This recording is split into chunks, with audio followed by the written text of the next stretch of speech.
Pour vous faire découvrir des lieux secrets et protégés, ce soir, le 19-20, vous emmène en Corse à Girolata. Ce petit village entre mer, montagne et maquis est accessible uniquement à pied ou en bateau. C'est ce qui fait son charme et sa rareté. Claudine Gilbert et Yvon Benin. Sur la côte ouest de la Corse, son port, au fond d'une baie, offre un abri naturel, dans une réserve classée au patrimoine mondial de l'UNESCO. Girolata est un village à la beauté aride, coupé du monde. C'est par la mer que Laurent, chaque matin, apporte à Girolata les provisions commandées la veille par les villageois et les commerçants. Vu qu'il n'y a pas de route, tout passe par bateau.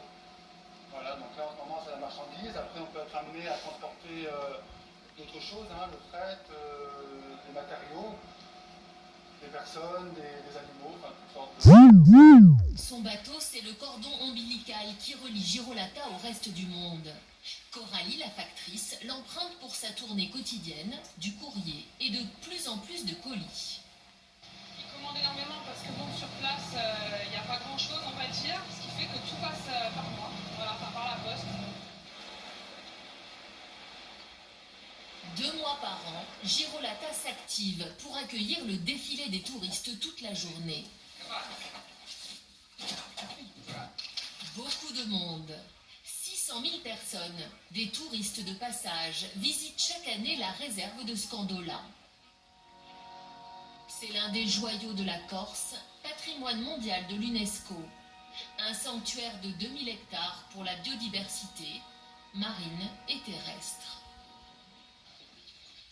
C'est la haute saison aussi pour Coralie, la factrice. En été, la population passe de 15 à 120 personnes au village. Mais bonjour.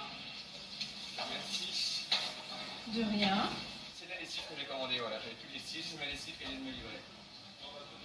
C'est plus amical parce qu'on est vraiment plus attendu, quoi. Voilà, du fait qu'il soit complètement isolé.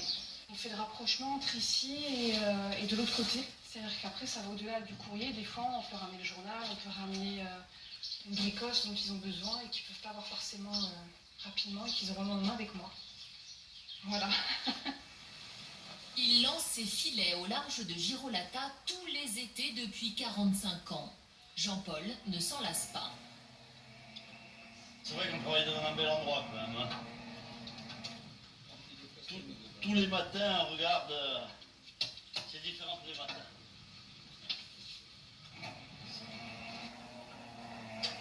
Qu'est-ce que vous avez attrapé aujourd'hui? Il y a 3 homards, il y a 5-6 langoustes. Voilà. Je ferme parce que j'aime pas le soleil. Hein. Ça en prend quand même de moins en moins de marchandises. Hein. Je sais pas pourquoi, si c'est parce que c'est trop pêché.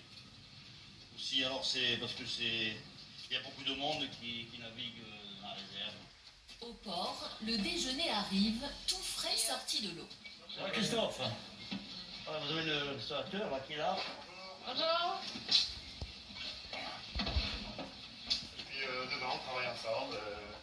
Et tous les jours ils nous ramènent la pêche, le poisson, l'angouste, aujourd'hui du homard.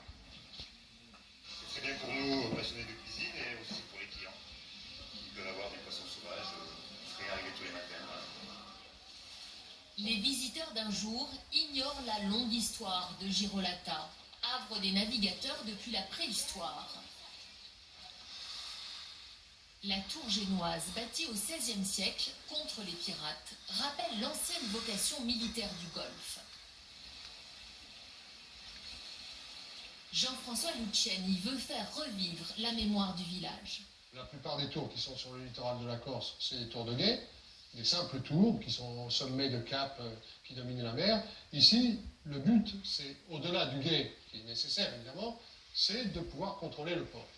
Il mise sur le tourisme culturel.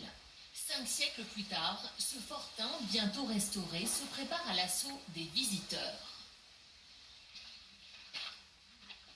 Pas à pas, les randonneurs gravissent les 7 km jusqu'à la route, 1h30 d'effort. Par voie de terre, Girolata se quitte dès l'aube, à la fraîche, après un dernier regard.